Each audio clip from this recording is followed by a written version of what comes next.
Madragoas da Amália, com António Vieira. Ora viva, boa noite, sejam bem-vindos a mais uma edição das Madragoas da Amália. Esta é a última edição da semana, edição de sábado. Posso já dizer um bom fim de semana a todos e também um bom dia de São Martinho, porque já é dia 11 de novembro. Dia de São Martinho, celebre da melhor maneira e começa a celebrar nesta hora. Ouvindo a Rádio Amália e estas Madragoas, vamos fazer uma espécie de balanço, de compacto da semana que passou, recordando algumas das conversas que tivemos por aqui. Vamos também ouvir fados e vamos também antecipar a semana que vem aí nas Madragoas, começando já por ouvir um dos convidados que vamos ter para a semana aqui nestas Madragoas. Mas, como bem sabem, este locutor é previsível e, portanto, eu não resisto a começar estas Madragoas com a voz de Carlos do Carmo e o Homem das Castanhas.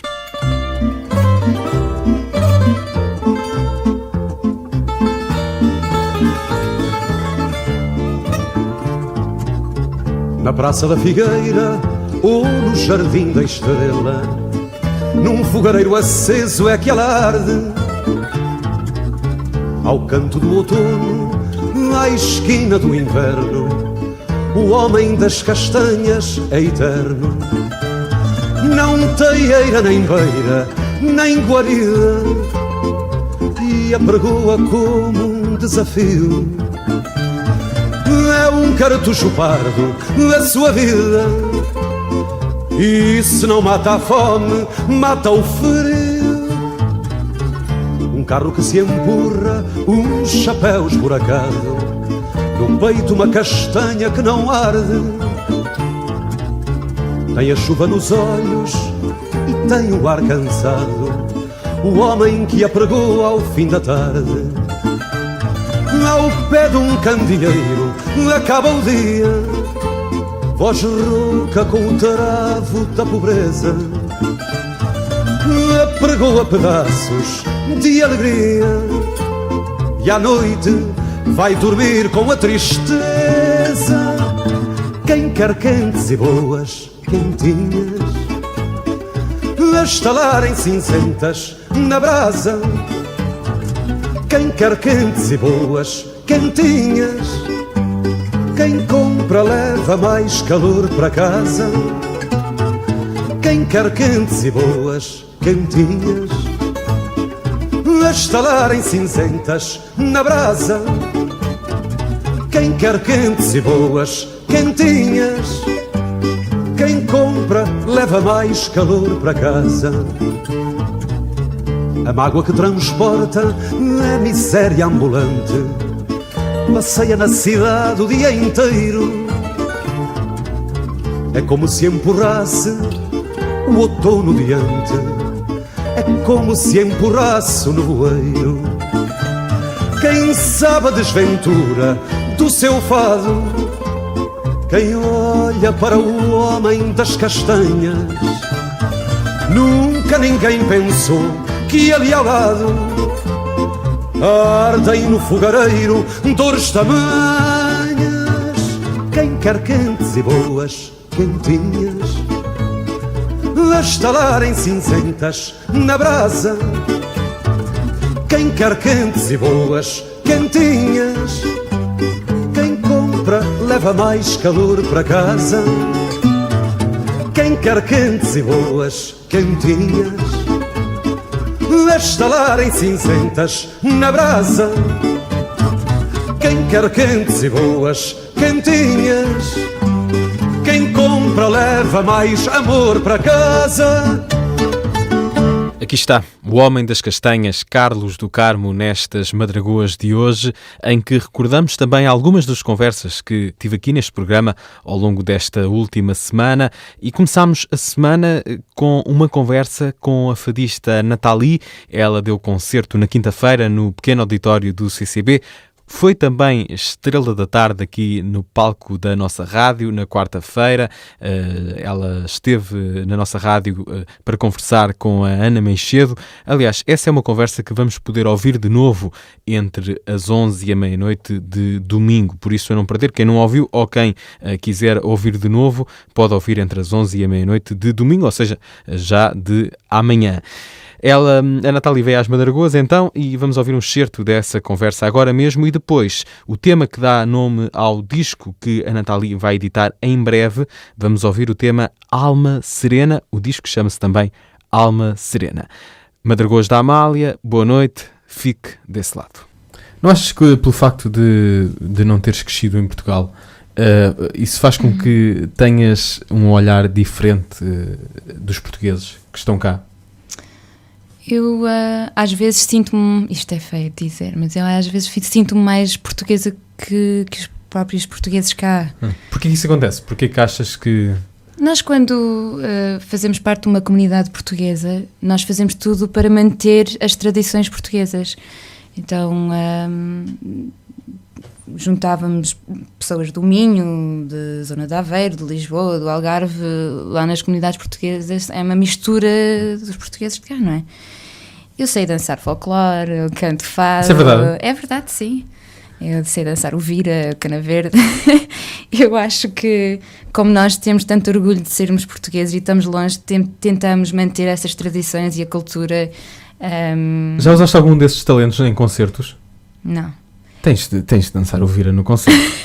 Natália, eu acho que o público português exige que tu dances vira. Eu já dancei em ranchos lá. Sempre mas faz parte da comunidade portuguesa lá. E quando eu chego cá e estou em Lisboa e sinto que estou em Portugal e sinto aquele sol único desta cidade e conheço um português que não sabe dançar o vira, para mim é estranho. Eu não sei, lamento, eu sei que as pessoas também esperariam que eu dançasse bem o vira. É pena. Mas eu devo confessar que não sei.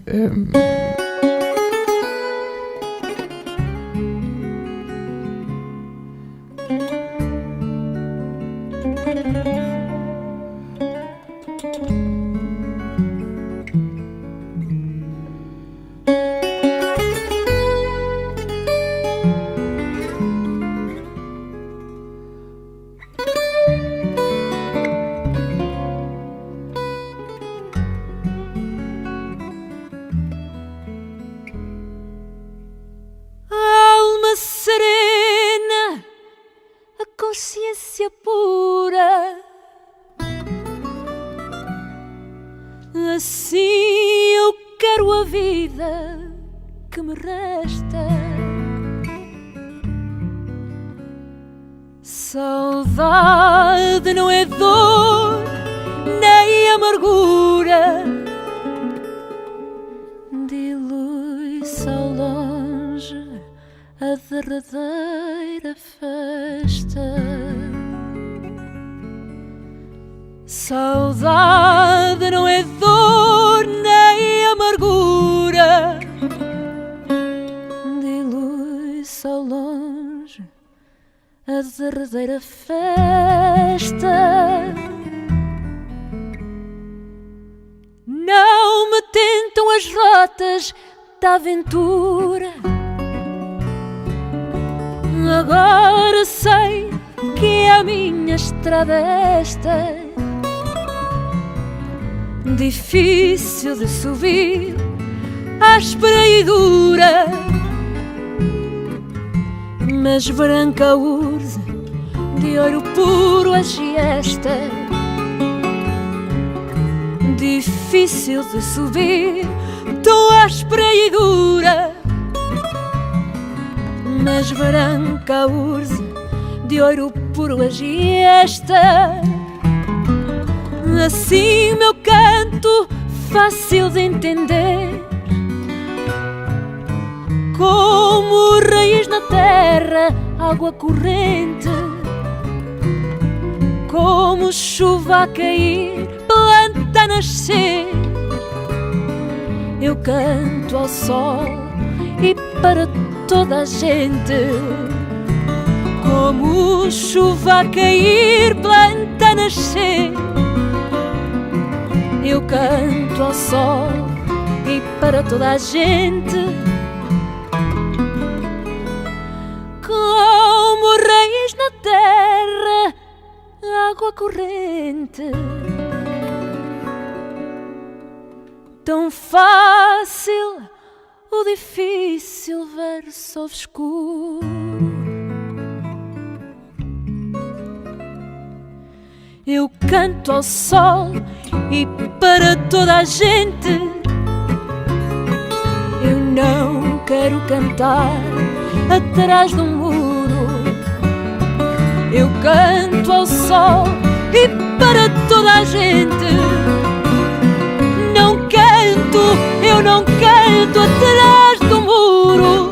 Nathalie, nestas Madragoas ouvimos o tema Alma Serena e recordo que este é o tema que dá nome ao novo disco da Nathalie. O disco ainda não saiu, vai sair em breve, mas a Nathalie já começou a apresentá-lo de alguma maneira, a mostrar alguns dos temas novos, por exemplo, aqui nas Madragoas, também na Estrela da Tarde. Recordo que essa conversa com Ana Meixedo, entre a Nathalie e a Ana Meixedo, pode ser ouvida de novo amanhã, domingo, entre as 11 e a meia-noite.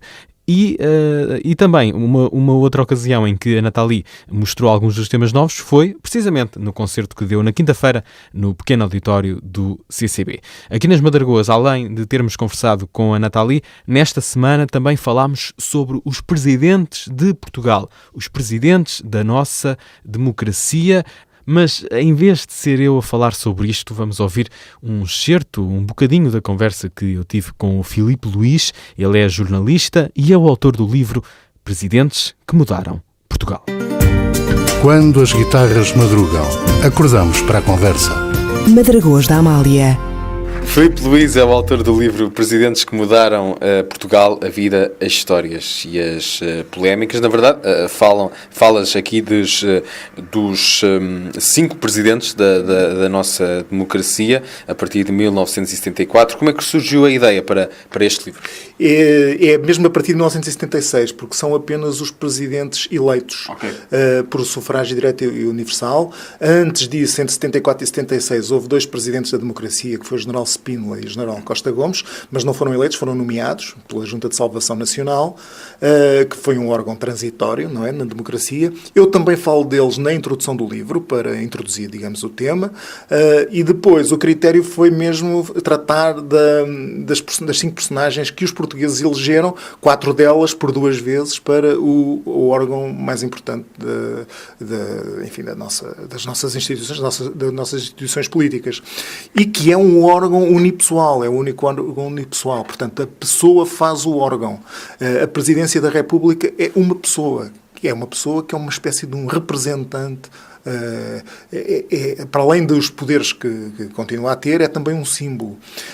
E é interessante mergulhar na vida destas pessoas que nós elegemos, que é pouco conhecida.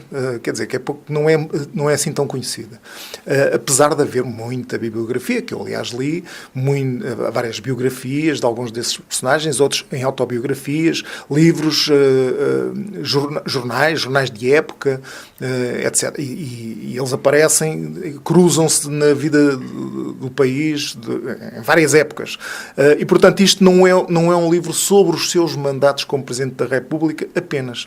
Embora esteja presente, enfim, como não podia deixar de ser, os acontecimentos principais dos seus mandatos, desde 1976, desde o general Ramalho e antes, também está presente um pouco a vida deles, como é que eles são, como é que eles foram, o que é que eles fizeram, para o bem e para o mal. E daí que também se justifique encontrar no livro também já o atual Presidente da República. Que o livro é escrito quando, acabado de escrever, e é o último capítulo, quando Marcelo Rebelo de Sousa tinha 1 ano e meio de mandato, nem 1 ano e meio ainda, mas já tinha mudado alguma coisa na Presidência da República. Mudou qualquer coisa na Presidência da República. Mas também queremos saber a vida dele para trás. Como é que ele chegou aqui, para o bem e para o mal, não é? Como é que ele chegou aqui, o que é que fez anteriormente em termos de cívicos, da sua intervenção cívica, a sua intervenção política, a sua história de vida.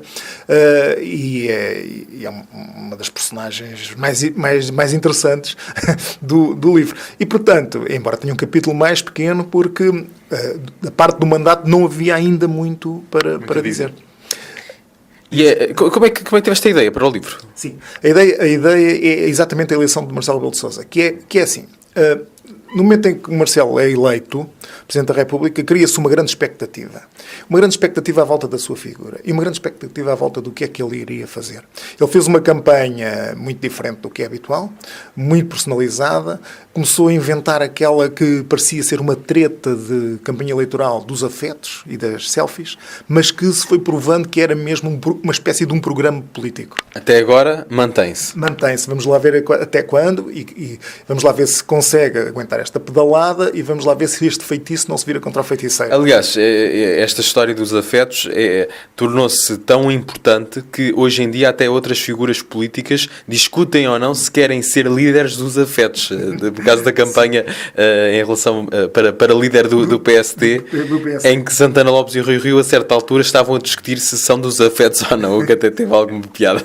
E Santana Lopes disse: eu não sou campeão dos afetos, sou como sou, toda a gente é como é, não é? Isso é tipo aquele tipo de frases não diz nada. Exato, não é? É o tipo de frases que não diz nada, mas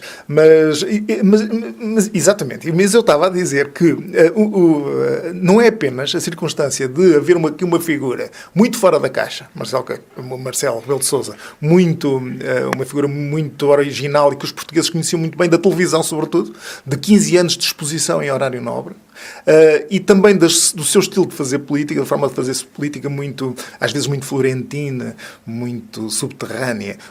Ele inventou em Portugal a fake news, na verdade. Há uma história que toda a gente conhece, enfim, com o Paulo Portas, a célebre história da Vichy Soase, que foi uma falsa notícia que o Marcelo, para pregar uma partida, a Paulo Portas lhe transmitiu, quando Portas era jornalista, diretor do Independente, e depois aquilo foi esclarecido. Ele ficou, durante algum tempo, muito zangado com o Marcelo Rebelo de Sousa. Mas ele é assim, é uma pessoa muito imprevisível e tem uma forma muito imprevisível de fazer política. Portanto, estava a criar muita expectativa. O que é que vai sair dali? Perguntavam-se as pessoas e perguntavam-se os meios jornalísticos. Depois, outro aspecto interessante é que isto aconteceu precisamente na altura em que o país experimentava uma solução de governo completamente inédita nos últimos 40 anos. E, portanto, as expectativas políticas, ou seja, a política voltou a ser interessante, não é? E as expectativas criadas, o que é que isto vai dar, eram enormes. E isso dá-me um pretexto para fazer um livro que parte para os outros presidentes que nós elegemos. E ao longo da pesquisa para o livro, eu vou descobrindo alguns dados interessantes. Primeiro, são todos completamente diferentes, não só na maneira de fazer política e na sua concepção da prática política, como nas personalidades. São as personalidades mais diferentes que existem. É incrível. Todos entre eles. Não há um parecido com o outro. Mas tem um dado comum. Tem um dado comum que, se formos bem a ver, é o que faz com que eles cheguem lá. Que é a identificação com os portugueses. Ou seja, eles são todos portugueses típicos.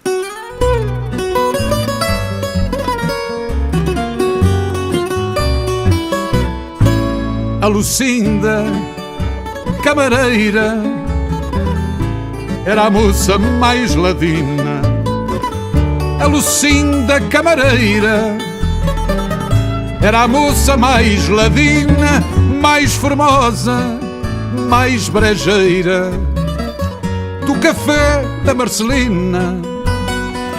Mais formosa, mais brejeira do café da Marcelina. De maneira graciosa, sobre um lindo penteado. De maneira graciosa, sobre um lindo penteado, trazia sempre uma rosa, cor de rosa avermelhado. Trazia sempre uma rosa, cor de rosa avermelhado.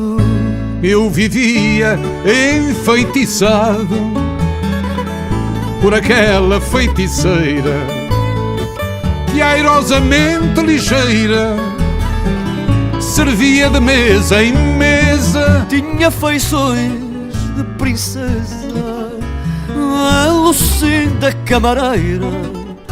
Tinha feições de princesa, a Lucinda camareira.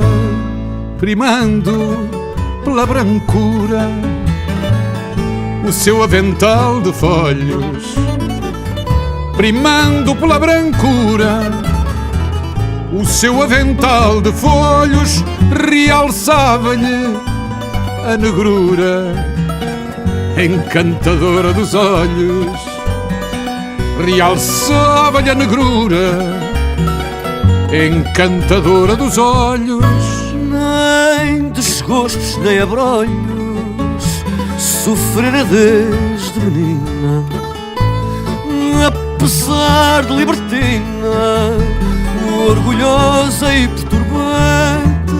No velho café cantante era a moça mais ladina.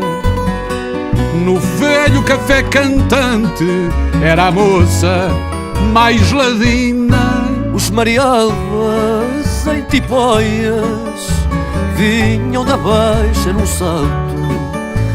Os marialvas em tipóias vinham da baixa num salto ver a mais linda das joias ao café do bairro alto. Ver a mais linda das joias ao café do bairro alto. A camareira que exalto de tão singular maneira era amada pela cegueira que a palavra amor requer. Para mim era a mulher mais formosa e mais brejeira. Para mim era a mulher mais formosa e mais brejeira. Numa noite de fim de ano em que certo cantador, numa noite de fim de ano em que certo cantador cantava ao som do piano cantigas feitas de amor, cantava ao som do piano cantigas feitas de amor. Um cigano, um alquilador de tez bronzeada e fina, por afortunada sina, a Lucinda conquistou e para sempre a levou do café da Marcelina, e para sempre a levou do café da Marcelina. Fantástico dueto este entre Camané e Carlos do Carmo. O tema chama-se Lucinda Camareira e é um dos temas que podemos encontrar no novo trabalho do Camané. Camané canta Marceneiro.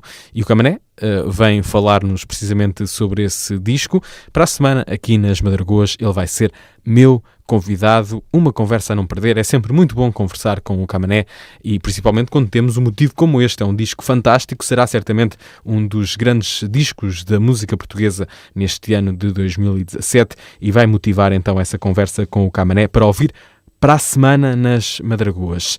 Hoje fazemos o balanço desta semana que passou. Vamos estar por aqui a ouvir alguns certos das conversas que tive ao longo desta semana. E na emissão de quinta-feira das Madragoas não tive apenas um convidado, tive dois. Falei com o Nuno Robi Amorim a propósito da obra póstuma do pai do Nuno. O Nuno trouxe-nos o livro do seu pai.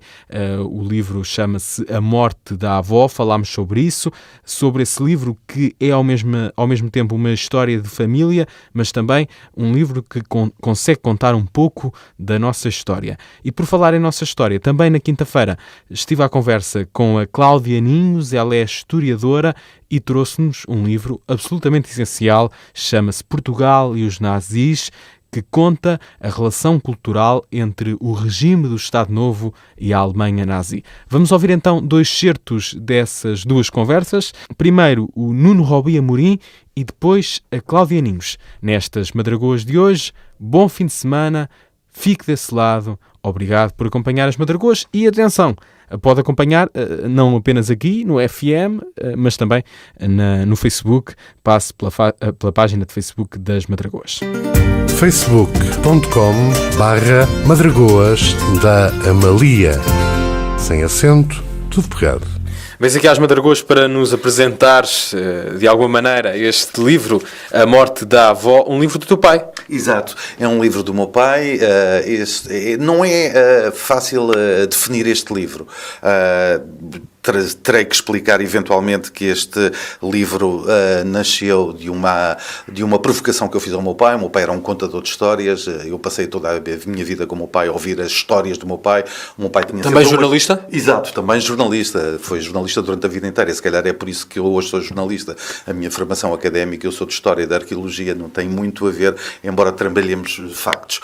Mas eu lancei um desafio para que o meu pai registasse essas histórias, para que essas histórias pudessem passar para as minhas filhas, netas do meu pai. O que é este livro? Para as pessoas, digamos que é o património imaterial de uma família de Braga, relacionando essas histórias da família com os acontecimentos que aconteceram no país ao longo dos anos, feitos com alguma imodéstia, eu posso dizer, com bastante elegância pelo meu pai, que escrevia muito bem.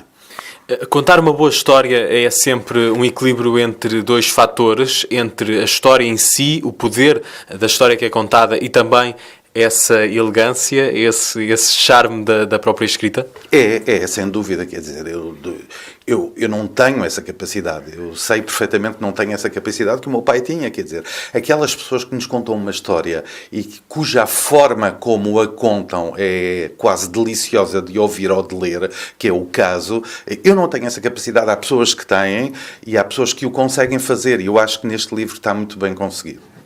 É um livro que, através da leitura dele, nós podemos ficar a conhecer coisas do nosso próprio país, da história do nosso país.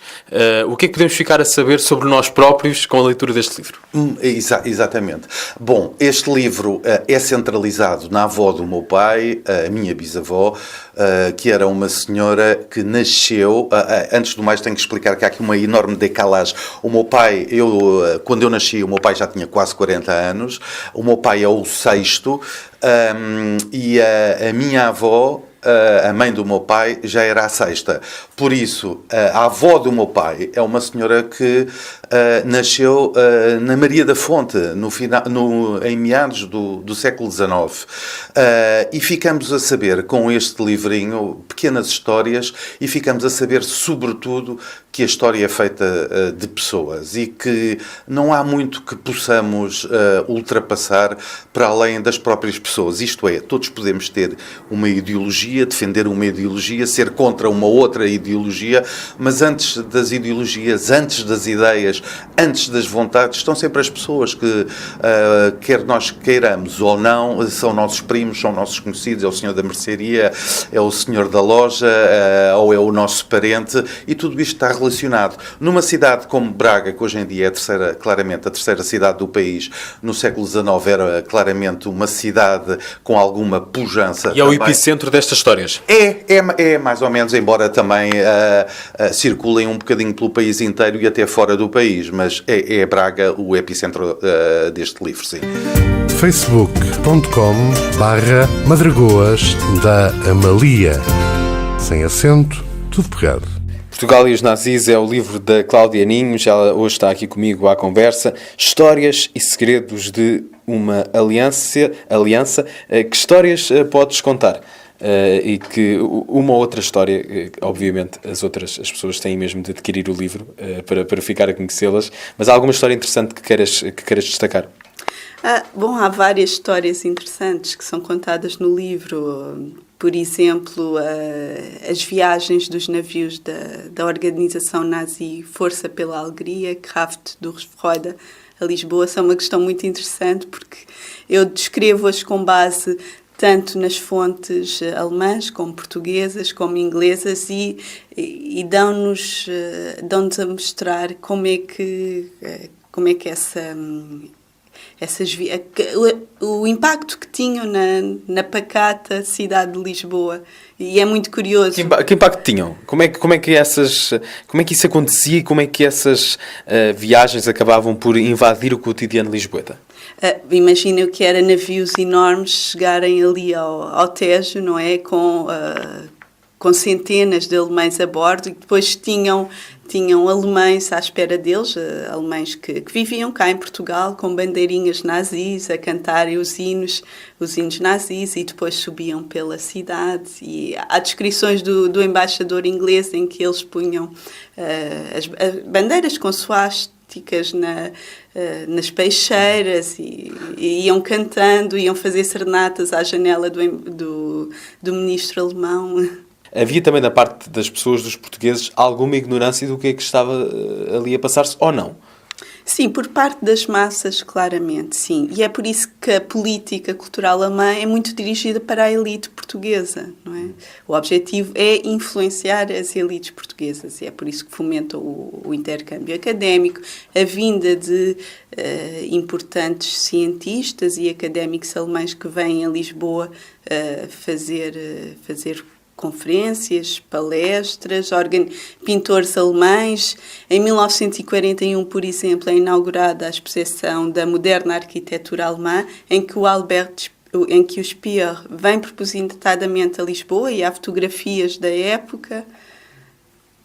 E nesse tipo de eventos havia também uma tentativa do regime português de passar alguma coisa que fosse portuguesa para os alemães? O regime português também tem a sua representação diplomática na Alemanha, não é? Não era unilateral? Não, este relacionamento é bilateral, não é? É óbvio que a intensidade é completamente diferente, e não é comparável a política cultural portuguesa na Alemanha com a alemã em Portugal. E, por exemplo, o ministro, o Alberto Veiga Simões, que durante muito tempo foi representante diplomático de Portugal em Berlim, e ele sempre teve um braço de ferro com as instituições nazis, com as instituições alemãs, porque achava que a política cultural portuguesa deveria ser exercida pela legação e não por o Instituto Ibero-Americano, por exemplo, que é um dos grandes protagonistas.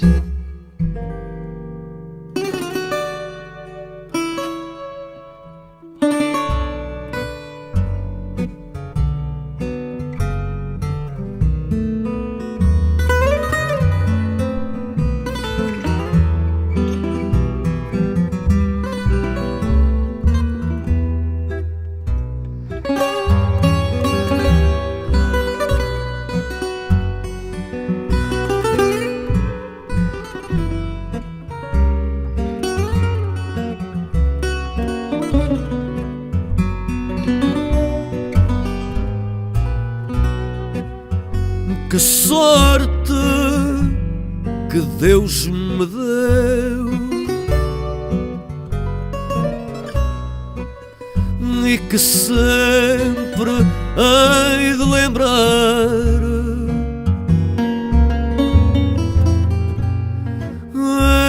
Embora não seja teu, julguei encontrar o céu na expressão do teu olhar.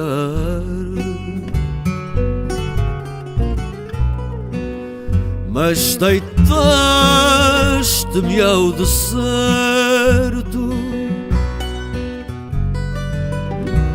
neste mundo enganador. Hoje o teu olhar incerto já não é um livro aberto onde eu lia o teu amor. Hoje o certo, já não há um livro aberto onde eu lia o teu amor.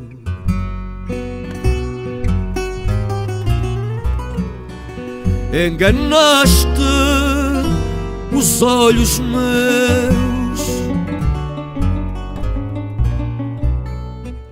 nunca mais te quero ver.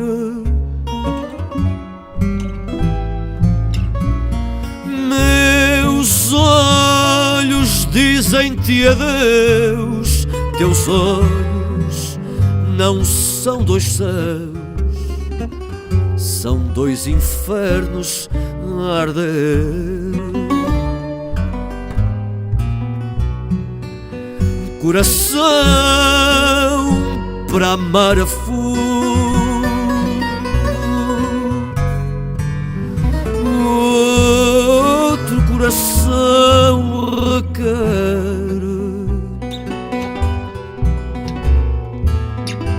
Se há tanta mulher no mundo, vou dar este amor profundo ao amor de outra mulher. Se há tanta mulher no mundo, vou dar este amor profundo ao amor de outra mulher.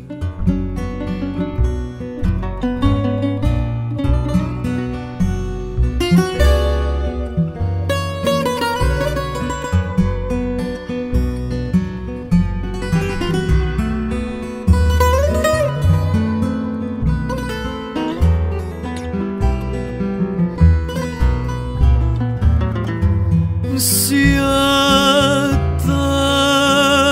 tanta mulher no mundo, vou dar este amor profundo ao amor de outra mulher. Olhos Fatais, um dos temas que podemos encontrar no disco Camané Canta Marceneiro. O Camané vem às Madragoas para a semana apresentar este trabalho, uma conversa a não perder, já para a semana aqui nas Madragoas. Na edição de hoje estive a fazer um balanço, uma espécie de compacto do melhor que aconteceu nesta semana nas Madragoas. Ouvimos, por exemplo, antes de ouvirmos o Camané, ouvimos, por exemplo, a historiadora Cláudia Ninhos a falar sobre o livro Portugal e os Nazis. Antes, também tínhamos ouvido Nuno Robi Amorim a falar sobre o livro póstumo do pai. O pai do Nuno era jornalista. José Robi Amorim escreveu o livro A Morte da Avó, assim se chama o livro, e estes livros ficam também como sugestões literárias das Madragoas. São livros que valem a pena. E para o final deste programa deixo um outro, também de um convidado desta semana. Estive à conversa ontem com o Anísio Franco, e ele é o autor do livro Lisboa Desconhecida e Insólita. Partilhou connosco histórias absolutamente surpreendentes sobre a cidade de Lisboa. Terminamos este programa com duas dessas histórias, contadas pelo Anísio, e depois ainda há tempo para ouvir o tema Lembro-me de Ti, Camané, do disco Camané Canta Marceneiro. O Camané, relembro, vem às Madragoas já para a semana. Desejo um ótimo fim de semana a todos, obrigado por terem estado aí desse lado, e regresso de segunda para terça-feira à meia-noite, como sempre, para mais umas Madragoas. Bom fim de semana e bom dia de São De onde vem a luz do estádio? É uma pergunta curiosa. De onde vem a luz do estádio, Anísio? Pois é. Essa é uma pergunta bastante curiosa e que a maioria dos lisboetas, mesmo os benfiquistas, por exemplo, obviamente o estádio a que estamos a referir é o Estádio da Luz, não sabem. As pessoas julgam que o Estádio da Luz se chama Estádio da Luz porque tem os lampiões, não é? A luz do estádio não é bem assim. Na verdade, prende-se com uma história bem mais antiga. Não se sonhava com futebol sequer no século XIV.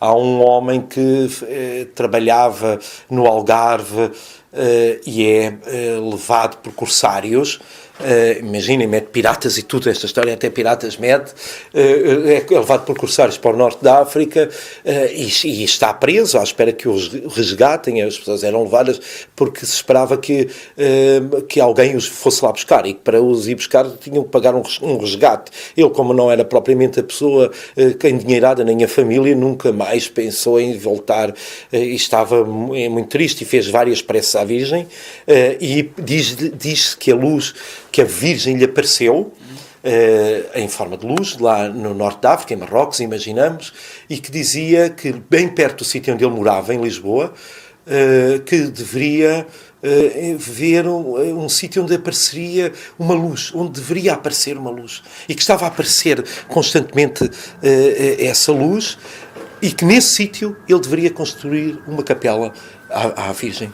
E assim fez. Ele prometeu que faria uma capela dedicada à Virgem Maria, e aparece na casa dele, ainda com as grelhetas, quer dizer, as correntes da prisão, aparece naquele sítio, e soube imediatamente que ali na vizinhança de Carnide, ele morava em Carnide, estava a aparecer constantemente uma luz no monte.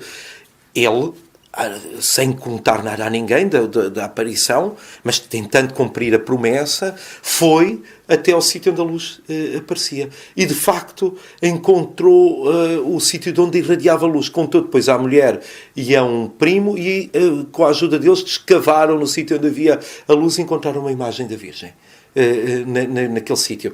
Claro que logo se propôs fazer ali uma pequena ermida, uma edícula, onde a Virgem devia ser cultuada. E o milagre da luz ficou tão famoso que rapidamente começou a receber peregrinos, pessoas que queriam ir ver, e fizeram doações, e rapidamente aquela edícula transformou-se numa capela. Mais tarde, no século XVI, a filha do rei Dom Manuel, o Venturoso, a última filha, a Dona Maria, que era riquíssima, tornou-se grande devota da Virgem da Luz, mandando fazer uma enorme igreja, que é a Igreja da Luz de Carnide. E o sítio onde mais tarde vai ser construído o estádio vai receber o nome daquele lugar. Luz de Carnide. O Estádio da Luz chama-se Luz porque é o Estádio da Luz de Carnide. Vejam bem, remetendo para a imagem do quão antiga é, não é? Quão antiga é esta ideia. Incrível. E a maioria dos benfiquistas não percebem porque é que o estádio deles se chama da Luz. Luz de Carnide é o nome do estádio. Que história fascinante. E há outras desconhecidas, insólitas. É esse o modo para a conversa de hoje. Aliás, ainda a propósito desta história, mais à frente, no livro, há uma capela a meio campo. Outro. Eu não posso revelar as minhas preferências futebolísticas, obviamente, mas por isso resolvi introduzir a história de outro estádio. Neste caso, o dos belenenses, o estádio dos belenenses. De facto, o estádio dos belenenses levou algum tempo a instalar-se no sítio onde está atualmente. Começou por ser, imaginem, o campo primeiro era aquele relevado cá embaixo, em frente aos Jerónimos. Estão a ver aquelas casas onde fica, não se deve falar em marcas, não é? McDonald's, onde fica a cadeia, em frente a um relevado, a rua Vieira Portuense, que passa ali, e foi aí o primeiro estádio, nesse relevado, aproveitaram para se instalar aí, mas depois resolveram, a Câmara resolveu que cada clube deveria ter o seu próprio estádio, e os belenenses não tinham, vieram para um estádio emprestado aqui no Lumiar, e mais tarde fizeram, imaginem, o primeiro estádio em betão armado que houve em Portugal, nas Salésias, chamado Campo das Salésias, não longe de Belém, ali na Junqueira, atrás da Junqueira, e foi o primeiro campo, enfim, o primeiro estádio em betão armado e relevado. Mas também aí a Câmara solicitou aquele espaço, dizendo que ia ser urbanizado. Nunca chegou a ser. O Campo das Salésias ainda existe, ainda lá está, mas eles tiveram que optar por outro espaço. E que espaço é que eles foram usar? Foram usar um espaço que já existiam, cujas escavações já estavam meias feitas. Na verdade, era o sítio da Pedreira dos Jerónimos, onde se tirava pedra de calcário, de Liós, e cal. que serviu em grande parte para a construção do próprio Mosteiro dos Jerónimos. E aquele anfiteatro que hoje forma o estádio do Restelo, talvez o sítio mais privilegiado que existe em Lisboa, porque é um verdadeiro anfiteatro aberto sobre o estuário do Tejo, que por cima do Mosteiro dos Jerónimos, estava ali a pedir que se fosse ocupado, que aquele espaço fosse ocupado. E, de facto, quando se começam a fazer os trabalhos de escavação, vai surgir também uma surpresa tremenda. É uma pequena capela que estava ali entulhada. Uma capela que foi restaurada, arranjada pelos Monumentos Nacionais e que depois se veio a perceber que era uma das capelas da cerca do Mosteiro dos Jerónimos. Os Jerónimos não eram só aquele mosteiro, o Mosteiro de Santa Maria de Belém, mas tinham toda uma enorme cerca que ia até à Ermida de São Jerónimo, no Restelo, aquela que hoje se vê perfeitamente no enfiamento da Torre de Belém. E havia outras capelas ao longo da cerca do mosteiro, para os frades refletirem, enfim, para uma questão de contemplação, não é? E vão descobrir essa capela, que depois se sabe que é a capela do Senhor da Coluna, e estava entulhada, e é uma capela manuelina, provavelmente feita pelo João de Castilho, com lambrim de azulejo do século XVI e depois outro do século XVIII, e que está a meio do estádio. Na verdade, ele está encostado efetivamente ao estádio dos belenenses em Belém. Portanto, mais um sítio que pouca gente sabe. Há ali uma capelinha encravada na parte inferior do estádio.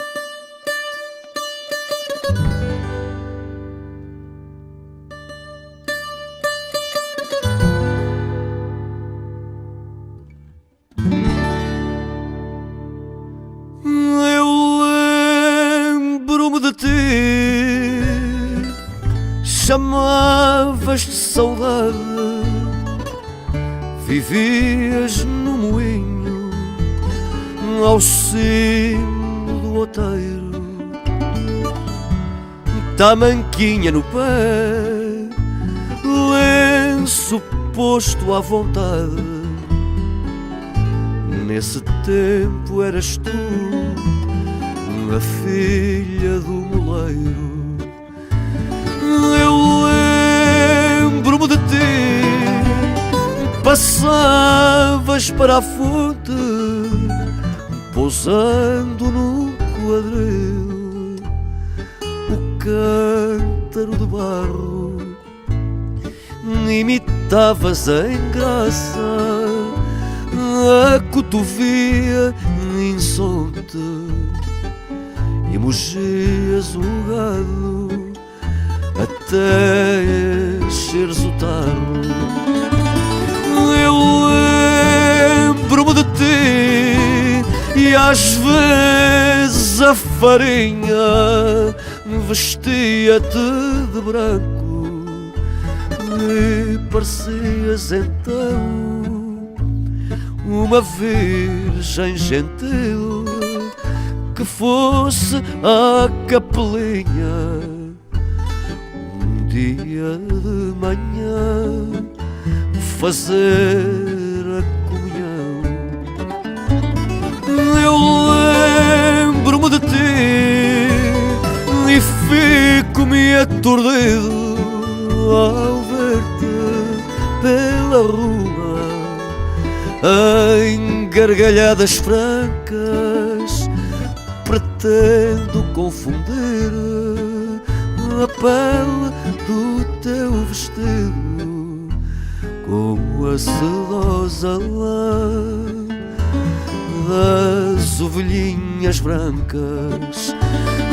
Eu lembro-me de ti ao ver-te no casino descarada a fumar um luxuoso cigarro.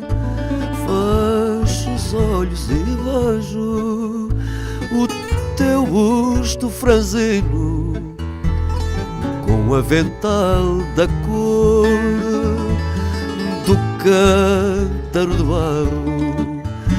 Fecho os olhos e vejo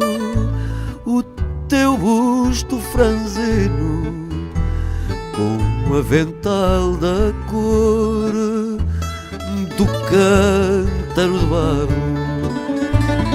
Eu lembro-me de ti quando no turvolinho a dança sensual passas louca rolando. Eu sonho, eu fantasio e vejo o teu moinho que bailava também ao vento assobiando. Eu lembro-me de ti e fico-me a cismar que o nome de Lucy que tens não é verdade. Que saudades eu tenho e leio no teu olhar a saudade que tens de quando eras saudade. Que saudades eu tenho e leio no teu olhar a saudade que tens de quando eras saudade.